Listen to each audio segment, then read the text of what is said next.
Hello everyone, this is Susie Keidel. I'm the Assistant Director in Accountability in EdTech.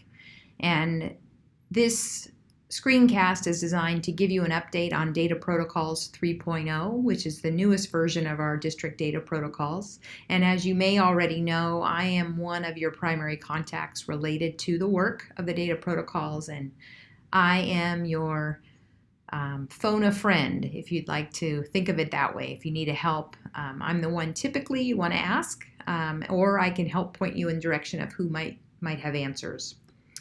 So want to review why we're doing data protocols in our school district, and the ultimate reason for the work that we do is to increase student outcomes for all of our students in this district. Also, the specific purpose for data protocol is it provides that structured base of conversation to the different data sets that you're looking at in order to support that ongoing data analysis. So just that structure to allow you to continue to have those conversations around data. So there's some updates for this year, some new things. You'll notice that we're focusing on formative data primarily. And the goal from those of us creating the data protocol documents and resources was really to simplify and streamline the process. So hopefully you'll notice that as you do the work. And for data reporting, for any of the data protocols you're asked to do, you'll be looking at all students as well as African American students. And so as we look at the data protocol, you want to think of it as a tool to support data conversations. So it's going to help you and your staff say, what do we see in the data? So that's ultimately why that protocol structure is there, to remember to answer that question. And then to explore what is known as the problem space. So what is it that might be getting in the way of kids being successful with this particular data set? Or what is it that's working within this data set? Or what are we missing? Or what more do we need to know? And then the data protocol is designed to help you dig deeper into the data set. As Dr. Elizabeth City would say, it's like you're acting like a scientist. So you're asking the 5 why questions. So you ask that first why. Why do you think we got the result we did? And when you have a response to that, then you say, well, why is that? And then you continue down that road to try to get to the root cause of what might be interfering with student success with this particular data set, or what is working. So I want to show you the timelines, which are basically those calendared dates that you were shown early in the spring this year in terms of getting ready for the data protocols and getting ready for your professional development plans. So all of the format of these, this is the elementary protocol, data discussion and analysis and action protocols are set up the same way. So they all start with a discussion and review section for KPIs. And you'll notice primarily these are all summative data. So for these, you don't have to do a formal data protocol. These are just things you're going to report and discuss with your staff. You make that decision how that looks, what it looks like. I would say maybe keep track of that agenda just in case it comes up in a conversation with your evaluator. So you could say, oh yeah, we talked about CASP in August. We talked about the physical fitness test in September, etc. The second part of this page is the data analysis and action protocol. So these are the ones that actually apply to your data protocol. So for elementary, you can see they've got some early literacy and numeracy, the standards and lines assessment, which were formerly known as the benchmarks. Those are their 2 primary data protocol sets. And then they also have the site formative. So each site is given the freedom and the flexibility to identify 2 formative tools or pieces of assessment data that you'd like to collect as a site. Those are not formal protocols. However, we are going to provide you a sample or a template form and spreadsheet. So if you'd like the way those tools interact together, you're welcome to use those. And we can help if you need more answers or you have questions around that. And then the final part of this document is the optional opportunities for the data analysis and action protocols. So these are not required because they're optional, and they're only up to you to make a decision if you'd like to use it, or maybe in a conversation with you and your evaluator. So if you plan to pursue any of these, our department in Accountability and EdTech would need to know so we can make sure you have those resources ready for you. So this is the middle school. So middle school, same idea. Different sets. You'll see they're doing 8th grade math success, the standards and lines assessment, again formerly known as benchmarks, and then those 2 formative tools.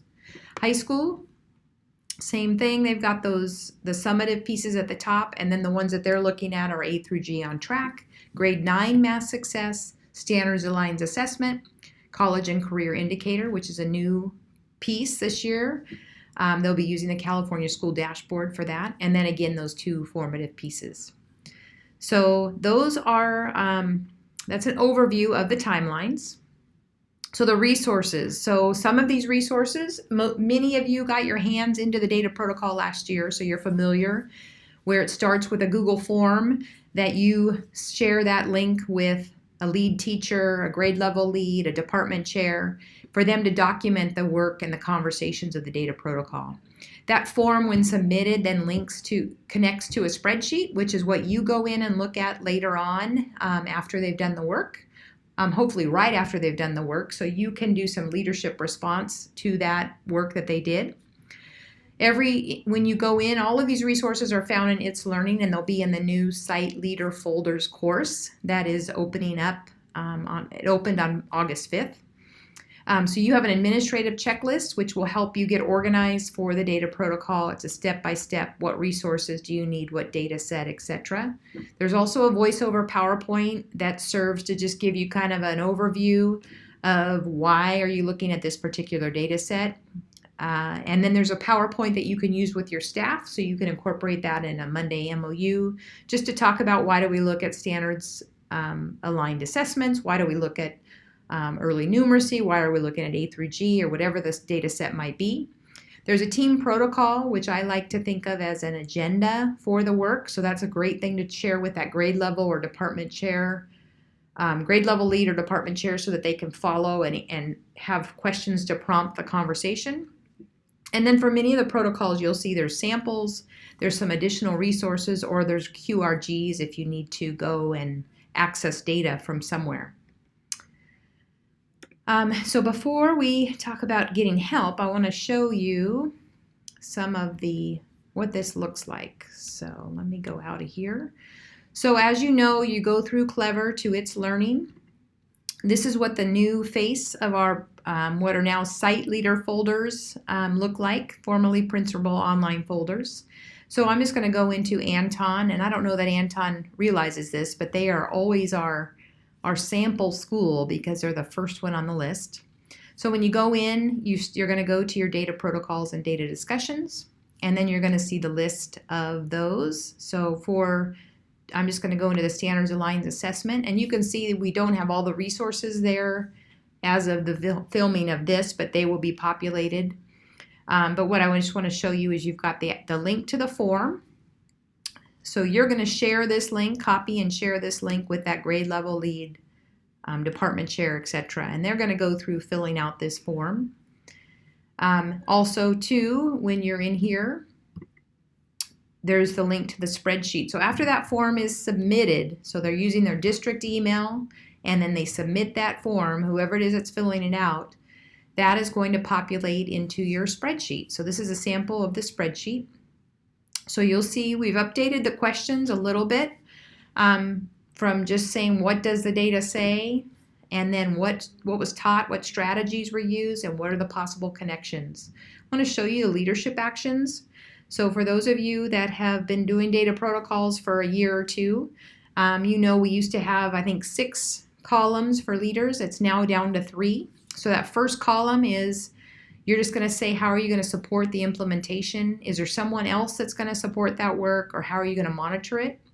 And then we're connecting still with your SPSA, where you're going to talk about what activities and tasks from the SPSA will contribute to future positive outcomes, and you're going to use sections 3 and 4 from your SPSA to help you. And then are there any modifications for the budget that need to be made? So I want to show you, this was a elementary spreadsheet. I just want to show you the difference between the elementary and middle or high school. This is Arroyo Valley. They have those same 3 columns and the same connection to the SPSA. However, we've learned that the WASC results document is really a powerful tool for schools. So this is encouraging you as a site leader to look at that WASC results document when responding to leadership action. So making things connect and be aligned. Hopefully you'll appreciate that, and hopefully that makes sense.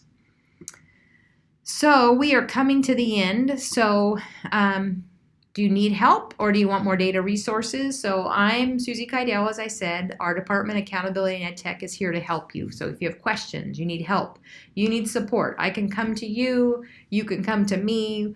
There's a variety of things that we can do to support you. There are going to be skills clinics, so be on the lookout for those. You can also access the course. If you want to go deeper into data, there's a new course called Improving Student Outcomes Using Data within its learning. And so there's some additional resources. There's some video footage that's in there, improvement science ideas, and more. And this course is continually being expanded and improved. So we've got some videos getting finalized that are going to be put in there and some other resources. So it's a little bit new, that course, and may not have a lot in there, but that's going to be something maybe down the road you'll want to come back. And more information will come on that later. So thank you for listening. Again, let's make Data Protocols 3.0 for 2019-20 the best yet. Thank you so much.